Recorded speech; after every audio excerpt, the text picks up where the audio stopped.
This is the face mask I have liked the most so far. It is at this URL, craftpassion.com. I guess it's version 2. And then this picture shows a good example of when you have the pattern that you cut out. They ask that you, on the inner layer, on both outer and inner layer, all 3 sides except this one are going to add, you need to add 3/8 inches. For the inner layer, you're going to add a 1/2 inch, and for the outer layer, you add 1 inch. I think I added a little over 1 inch. So that's going to be because you're going to have a seam allowance.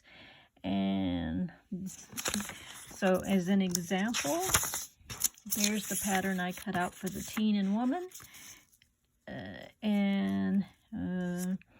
When I added the seam allowance on the 3/8 on each side, and then the 1/2 inch for the inner layer and the 1 inch for the outer layer, that's what it looked like.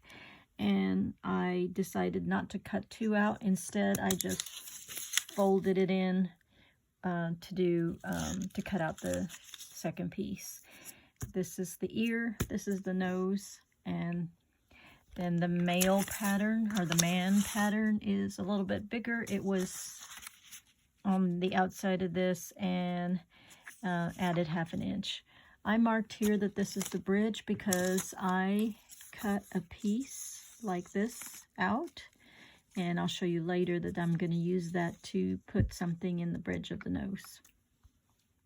So step 1 is creating your paper pattern.